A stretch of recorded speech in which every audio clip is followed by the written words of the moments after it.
Assalamualaikum warahmatullahi wabarakatuh dan selamat sejahtera. Hari ini saya nak kongsi mudahnya melakukan SLR dan bagaimana kaitannya dengan literature matrix dan penggunaan AI dalam membaca dokumen yang berkaitan. Baik, sebelum tu saya tunjukkan kepada hadirin sekalian database Scopus yang saya telah masuk menggunakan email khas yang diberikan oleh universiti saya, dan saya masuk melalui library universiti. Okey. Sebenarnya selain database Scopus, boleh guna juga Google Scholar, Web of Science dan lain-lain lah. Saya hanya menunjukkan yang paling asas. Baik. Apabila dah berjaya login masuk ke dalam Scopus, anda akan dibawa ke paparan ini. Jika tidak dibawa ke paparan ini, anda nampak perkataan search, anda klik saja perkataan search, nanti akan dibawa ke paparan ini. Baik, kemudian tekan advanced document search. Okey, dekat enter query string ni, okey, kita akan minta bantuan daripada textual content. Okey, kita pilih title apps key ni, kita tekan tambah. Okay, kalau anda lihat kat sini dia ada bracket. Bracket ni, dalam bracket ni kita kena masukkan apa yang kita nak cari ataupun variable kajian kita.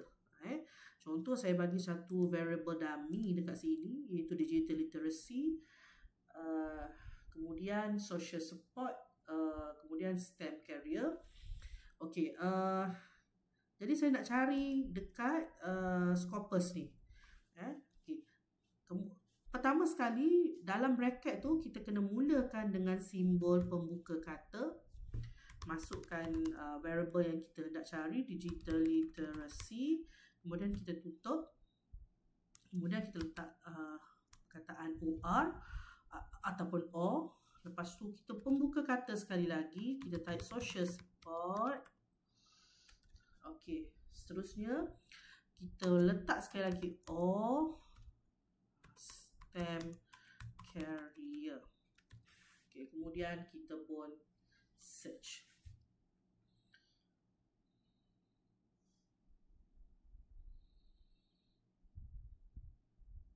Okey. Jika dilihat di sini ada 186,799 dokumen, terlalu banyak untuk kita analisis. Apatah lagi untuk melakukan SLR, hendak publish jurnal, mustahil ni. Jadi kita kena kecilkan lagi skop pencarian kita, edit in advanced search. Kemudian kita letak perkataan N. Kita buat sekali lagi bracket. Siapa population kita? Mungkin kita nak buat kajian kajian dalam kalangan murid sekolah rendah. Okey. Elementary school. Yang ni boleh cuba sama ada primary school ke, sebab ada kalau di luar negara biasa guna elementary school. Kemudian letakkan bracket, kemudian letak N, jenis kajian yang kita hendak cari maklumatnya. Contoh dalam hal ni, sebab saya nak mengkaji hubungan di antara variable, maka saya akan cari kajian jenis kuantitatif. Okey, kuantitatif. Okay, seterusnya saya akan tekan search.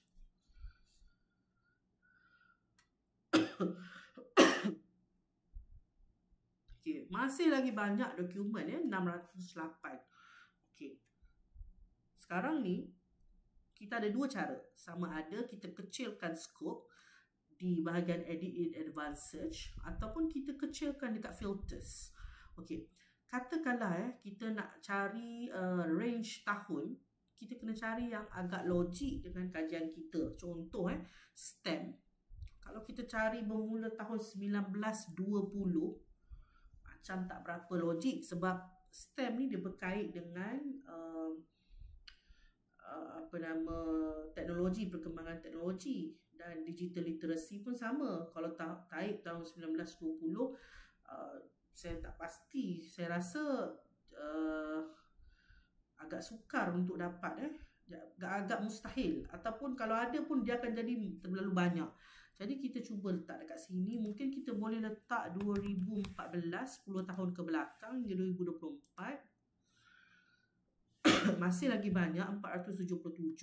Kita kata sebab dia berkaitan dengan teknologi, maka sentiasa berlaku perkembangan. So kita letak 2019 hingga 2024, 5 tahun ke belakang. Okay.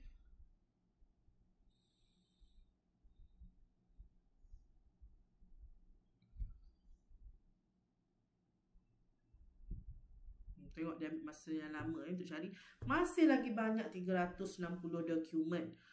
Okey, sekarang kita lihat dekat sini. Dokumen yang mana kita nak cari? Artikel ke, review ke? Biasa kita nak cari artikel lah. Okey, kemudian publication stage ni dia ada dua jenis. Satu final, satu artikel impress. Carilah yang jenis final kerana ia bersifat peer review journal. Okey, kemudian affiliation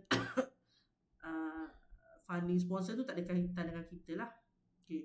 Kemudian kita cari yang berbahasa Inggeris. Kenapa? Sebab takkanlah kita nak baca satu-satu yang Spanish, Bosnian and so on. Open access, kita cari yang open access sahaja. Kita try limit tu. Okay, masih lagi banyak 149 dokumen. Okay, kita kecilkan lagi scope dekat edit in advanced search. Okay.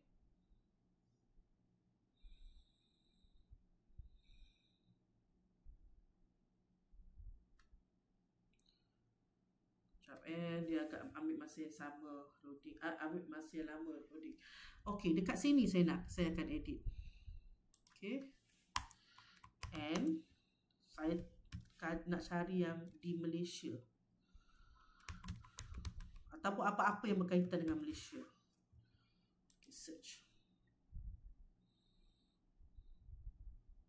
Jika lihat di sini hanya ada 13 dokumen sahaja. Baik, bila 13 dokumen saja, maksudnya agak valid jugalah untuk kita buat reporting Tapi kita kena ingat daripada 13 dokumen yang kita download nanti, mungkin 5 daripadanya tidak ada kaitan. Jadi jika rasa data yang kita nak tunjukkan itu tak cukup, mungkin perlu cari di database lain ataupun perbaiki boolean prompt yang kita type tadi. Okey, so sekarang Okey, mungkin kita berminat dengan boolean prompt ni Sebelum kita pergi dengan lebih lanjut, kita save search. Okey, save. Maksudnya kalau kita dah keluar, tutup laptop ni sekalipun, kalau kita tengok dekat save search ni, ada lagi boolean ni boleh guna. Nanti saya terangkan kenapa boolean ni penting. Okey, sekarang kita nak download. Kalau tengok kat sini, dia hanya paparkan scan results only Sedangkan dekat sini ada 13. So kita edit, buat 20 sebab dia tak ada 13. Maksudnya kita pergi yang paling maksimum lah Okay. Kemudian kita kembali ke atas ni, dekat bahagian export, kita pergi pada CSV. Okay. Bahagian citation information ni kita tak payah kacau lah. Kita terus pergi pada bahagian abstract. Okay, kita tekan export. So exporting 13 documents to CSV.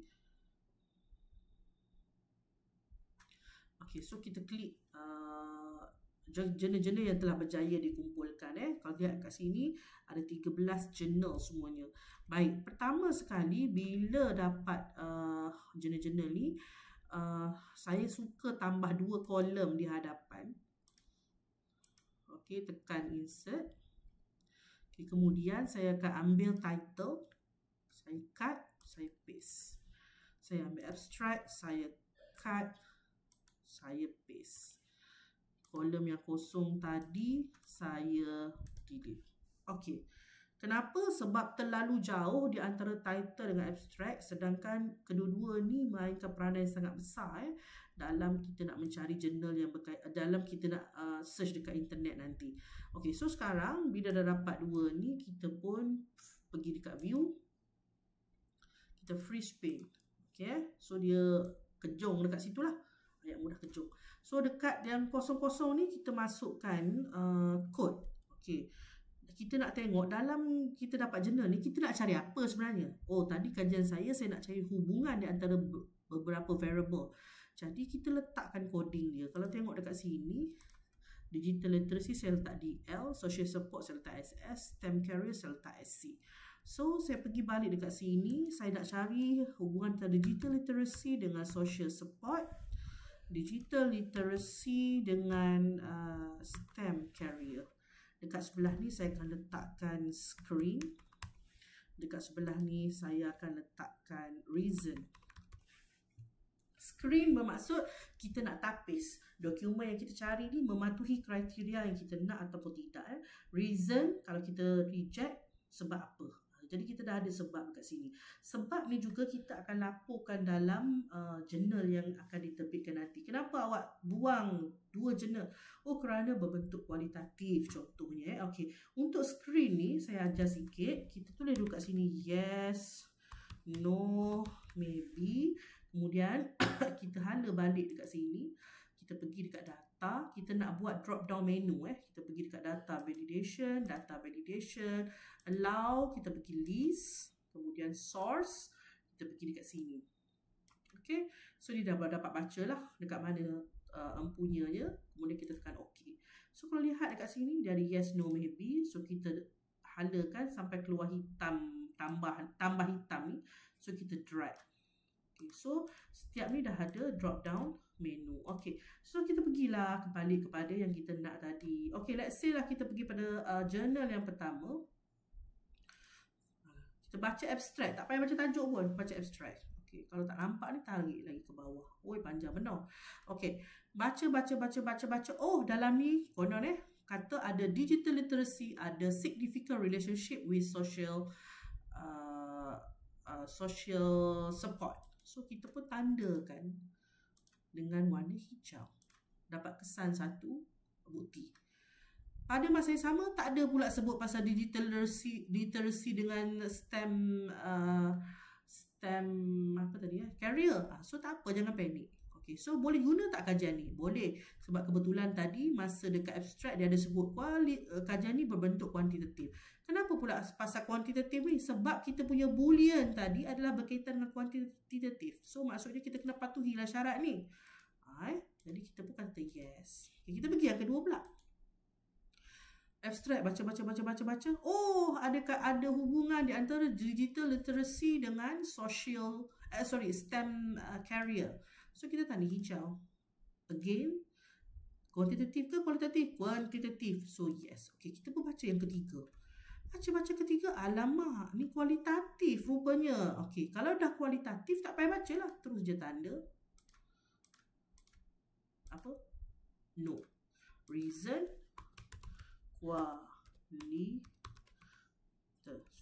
kualitatif. Okay. So apa nak buat dengan dua variable dia ni? Kita tandakan merah. Okay. Kita baca pula yang seterusnya. Jurnal keempat. Baca. Ni nak cakap pasal apa ni? STEM career ke? STEM interest ke? Apa ni? STEM work ke? Tak jelas kan? Okay. So kadang-kadang contoh untuk STEM career ni ada yang guna STEM work. Contohlah ni Jadi anda kena carilah betul ke STEM work ni sama dengan maksud STEM career. Kalau kata Alia 2002 mengatakan memang STEM career dan STEM work ni merupakan istilah yang membawa maksud yang sama, maka kita boleh guna. Tapi kalau dia kata tak boleh, tak boleh lah. Jadi kalau dia kata boleh, kita tandalah boleh kat sini. Kalau dia kata tak boleh, memang tak adalah hubungan tu. Kadang-kadang dalam abstract ni, dia tak berapa jelas dia cerita pasal apa. Bila tak jelas, kita pun tak faham, janganlah kita terus delete. Senang je. Ambil tajuk ni. Contoh, ambil tajuk. Kita pun search dekat internet. Search dekat search engine. Okay, katakanlah kita dapat download dokumen ni. Baca. Kita buatlah analisis kita macam tadi. Ulang benda yang sama. Okay. So sekarang, katakanlah kita dah siap semua analisis kita. Apa yang kita nak buat? Yang bertanda hijau, semua yang bertanda hijau ni kita pindah masuk literature matrix. Okay, kita buat satu jadual. Literature matrix ni boleh membantu dalam bab 2 tak wajib, tapi insyaAllah dia memudahkan kita. So kita letaklah title, objective, population, finding, limitation, research gap. Kadang-kadang ada masanya kita rasa tak larat nak baca jurnal tu, tapi ni tak digalakkan. Sepatutnya kita baca jurnal tu, tapi kalau nak dapatkan insight ni bolehlah. Okay, apa nak buat kalau kita dah tak larat sangat nak baca ni? Okay, so jangan panik, kita pergi dekat ChatGPT, kita upload dokumen yang kita, jurnal yang kita dah percaya download tadi. Sekejap mana dia? Contoh ni kita type in this paper any relationship between variables, objective, findings, population, what else? Limitation, research gap. So kita tekan enter. Ini saya dummy saja, saya upload dokumen ni, dia tak ada kaitan pun dengan digital literacy tadi. Saya sekadar nak menunjukkan saja. Okay, so kita pun tengok, oh ada rupanya findings mengatakan service quality and perceived value generally have a positive and significant relationship with satisfaction. So kita pun highlight this one, copy, kita masukkan dekat finding. Title ni apa? Ambil daripada sini. Contohlah ni title dia.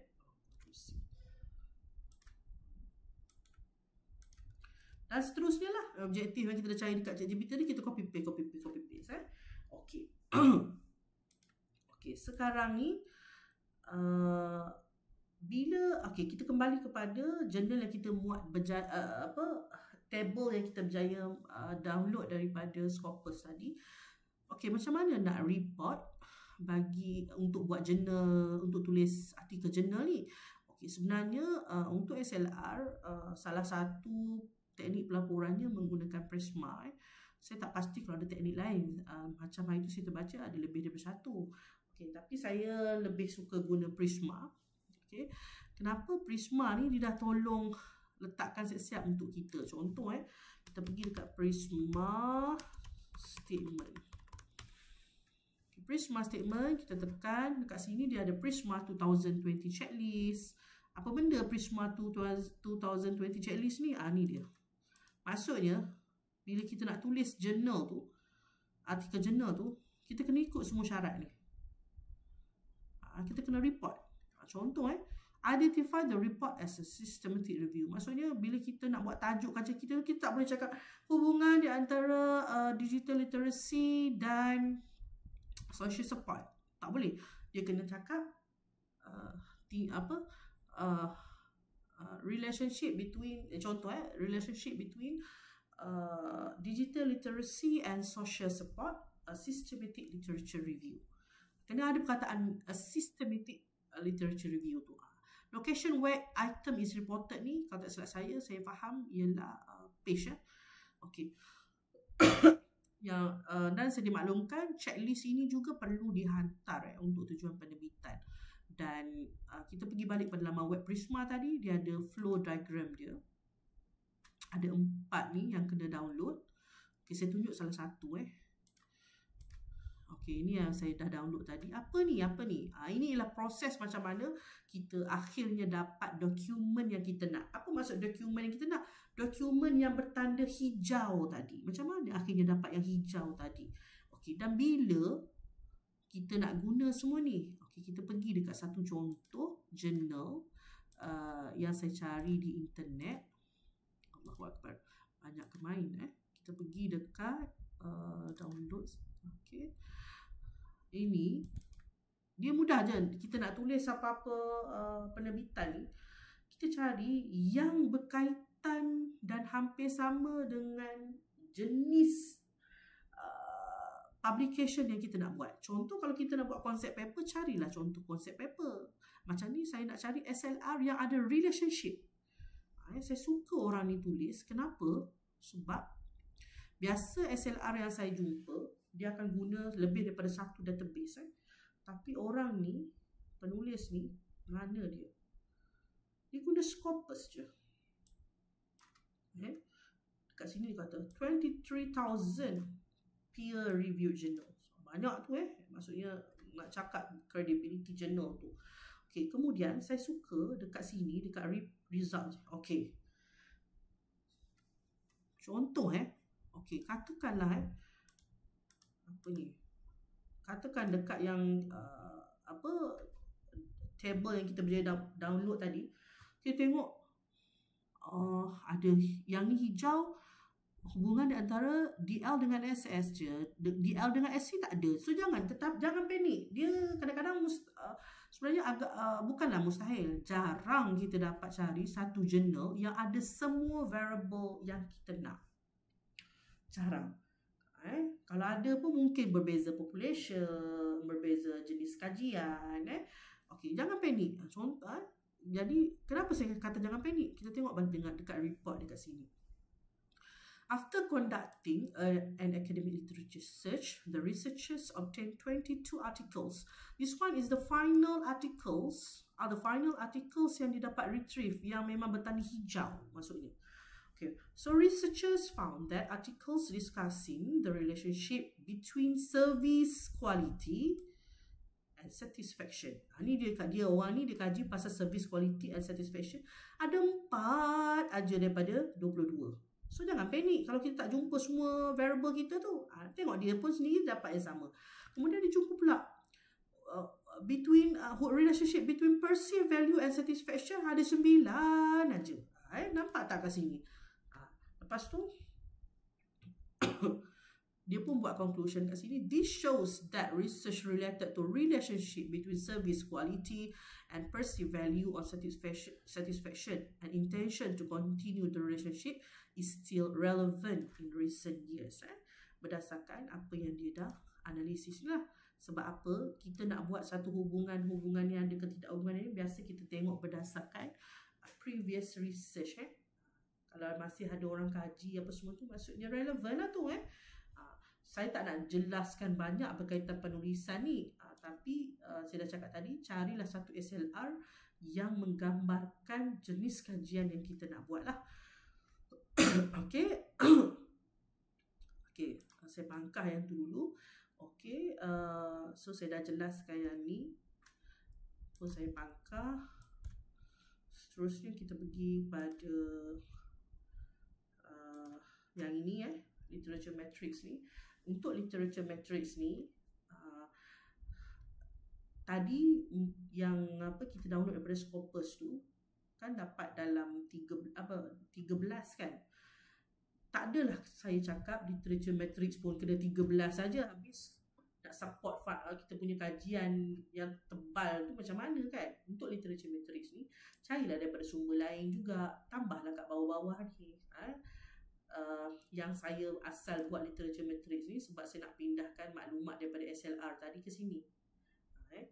So literature matrix bukan yang kita nak hantar kepada publisher. Literature matrix ialah the whole thing about our research, previous research that will be supporting our current research. Kalau SLR, it's related to our current research based on certain database. Okay, so saya harap jelas dekat sini. Semoga membantu rakan-rakan untuk mudah cari artikel yang